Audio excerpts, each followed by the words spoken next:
कुछ बाहरी ताकतें हमारे युवाओं को कॉकरोच में बदलने की कोशिश कर रही हैं। चौंकिए मत, इस बार ये बयान किसी जज ने नहीं दिया है, ना ही ये किसी फिल्म का डायलॉग है। ये बयान है केरलम यानी केरल जो था पहले की एक यूनिवर्सिटी के वाइस चांसलर का। नाम है डॉक्टर मोहनान कुन्नुमाल, अगर मैं सही प्रोनाउंस कर रहा हूँ। बयान सामने आने के बाद कुन्नुमाल एक बार फिर विवादों में है, लेकिन कहानी सिर्फ कॉकरोच वाले बयान की नहीं है, क्योंकि कुन्नुमाल जब से वीसी बने हैं उनकी भूमिका को लेकर गवर्नर, राज्य सरकार, यूनिवर्सिटी एडमिनिस्ट्रेशन और स्टूडेंट ऑर्गेनाइजेशंस के बीच लगातार विवाद सामने आते रहे हैं। कभी आरएसएस के किसी इवेंट में मौजूदगी को लेकर सवाल, कभी वंदे मातरम पर उनके बयान पर बवाल, कभी गवर्नर के कार्यक्रम वाले मामले में रजिस्ट्रार को सस्पेंड करने की खबर पर विवाद, और कभी यूनिवर्सिटी ऑफ केरल के वीसी का एडिशनल चार्ज संभालने को लेकर कानूनी विवाद। तो आखिर कौन है मोहनान कुन्नुमाल और क्यों उनकी कहानी सिर्फ एक वाइस चांसलर की कहानी नहीं रह गई है? Doctor Mohanan Kunnummal Kerala university of health sciences यानी KUHS एब्रिविएशन है इसका, यहाँ के वाइस चांसलर हैं। मूल रूप से रेडियो डायग्नोसिस स्पेशलिस्ट हैं। कुन्नुमाल साल 2019 में KUHS के वीसी बने थे और यहीं से उनकी कहानी में एक राजनीतिक एंगल भी जुड़ना शुरू हो गया। उनके अपॉइंटमेंट के समय केरला के गवर्नर थे आरिफ मोहम्मद खान। वो धीरे धीरे केरल में गवर्नर और सरकार के बीच चल रहे पावर स्ट्रगल के बीच एक महत्वपूर्ण नाम बन गए। और ये समझने के लिए हमें केरल की यूनिवर्सिटी पॉलिटिक्स को थोड़ा समझना होगा। भारत में गवर्नर राज्य की यूनिवर्सिटीज़ के एक्स ऑफिसियो चांसलर होते हैं। यही केरल में विवादों की एक वजह है। राज्य में वाइस चांसलर की जो नियुक्ति है और यूनिवर्सिटी एडमिनिस्ट्रेशन को लेकर गवर्नर और राज्य सरकार के बीच अधिकारों को लेकर लंबे समय से खींचतान चलती रही है। इसका असर कुन्नुमाल पर भी पड़ा। यूनिवर्सिटी ऑफ केरल लंबे समय तक रेगुलर वीसी के बिना रहा। पूर्व vice chancellor VP Mahadevan Pillai का कार्यकाल अक्टूबर 2024 में खत्म हो गया था। इसके बाद गवर्नर ने रेगुलर अपॉइंटमेंट्स होने तक KUHS के VC कुन्नुमाल को यूनिवर्सिटी ऑफ केरल का एडिशनल चार्ज थमा दिया। 2024 में उन्हें यह जिम्मेदारी जारी रखने का आदेश मिला।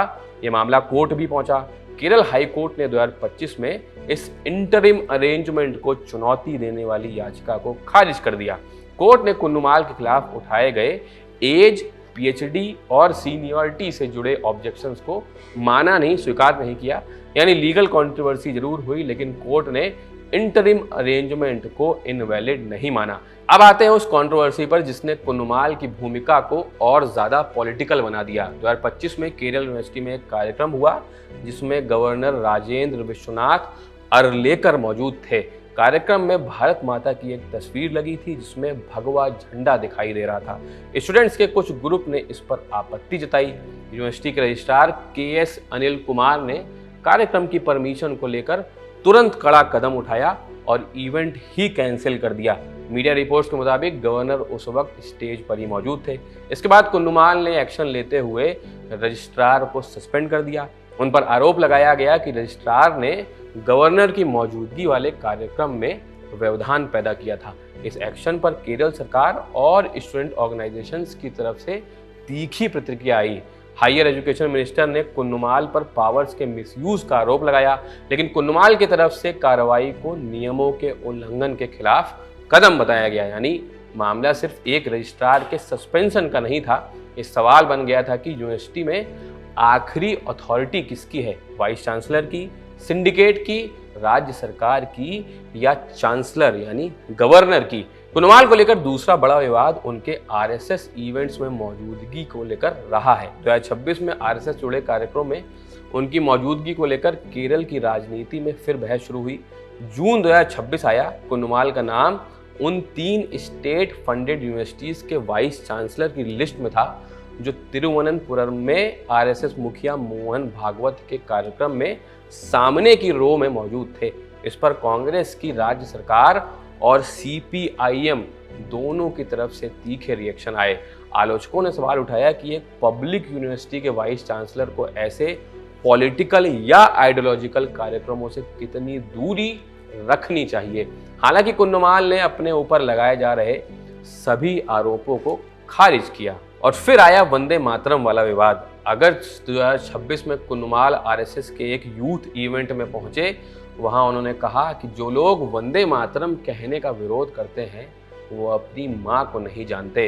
इस बयान पर स्टूडेंट ऑर्गेनाइजेशन ने कड़ी आपत्ति जताई। एसएफआई और एआईएसएफ ने उनके बयान की आलोचना की।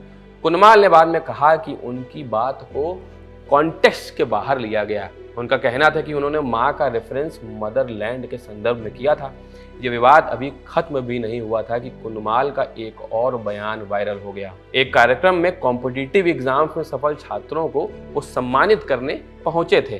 कुन्नुमाल ने इस इवेंट में छात्रों से पूछा क्या वो कॉकरोचेस हैं। फिर उन्होंने स्टूडेंट्स को इसके उलट स्ट्रॉन्ग लायंस बता दिया। लेकिन जब उन्होंने ऑडियंस से प्रतिक्रिया मांगी तो बहुत कम स्टूडेंट्स ने इस पर रिस्पॉन्स दिया। इसका वीडियो सामने आया था और वो वायरल भी हुआ और कंट्रोवर्सी शुरू हो गई। आलोचकों ने सवाल उठाया कि आखिर स्टूडेंट्स को कॉकरोच से कंपेयर करने की ज़रूरत क्या थी। बाद में कुन्नुमाल ने इस बयान पर अपनी सफाई भी दी। 22 अगस्त को उन्होंने कहा कि कुछ बाहरी ताकतें युवाओं को कॉकरोचेस में बदलने की कोशिश कर रही हैं और उन्हें ड्रग एडिक्ट्स बनाने की कोशिश भी की जा रही है। उनका कहना था कि अगर वाइस चांसलर इस तरह के इन्फ्लुएंस का विरोध नहीं करेगा तो फिर वो वीसी किस काम का है। उन्होंने ये भी कहा कि इवेंट में मौजूद छोटे बच्चों ने शायद उनका सवाल सही से समझा नहीं था, इसलिए उन्होंने रिस्पॉन्स नहीं दिया। लेकिन सवाल फिर वही है, एक यूनिवर्सिटी के वीसी की असली भूमिका क्या होनी चाहिए? क्या उसे सिर्फ यूनिवर्सिटी के एडमिनिस्ट्रेशन और एकेडमिक्स तक सीमित रहना चाहिए या यूथ, ड्रग्स, नेशनलिज्म और सोशल इश्यूज पर भी खुलकर बोलना चाहिए? कुन्नुमाल का कहना है कि वो वही कर रहे हैं जो एक वीसी को करना चाहिए। उनके विरोधी कहते हैं कि उनके बयान और पॉलिटिकल इवेंट्स में मौजूदगी यूनिवर्सिटी की न्यूट्रलिटी पर सवाल खड़े करती है। और अब सबसे आखिरी सवाल, क्या कॉकरोच वाला बयान सिर्फ एक मेटाफर था या फिर से ये उस सोच का हिस्सा है जिसमें कुन्नुमाल लगातार यूथ आइडियोलॉजी और सोसाइटी पर सवाल अपनी राय रखते दिखाई देते हैं? आपको क्या लगता है, एक वाइस चांसलर को ऐसे पॉलिटिकल और सोशल मुद्दों पर खुलकर बोलना चाहिए या यूनिवर्सिटी एडमिनिस्ट्रेशन तक सीमित रहना चाहिए? कमेंट में अपनी राय बताइए। देखते रहिए खबरगांव।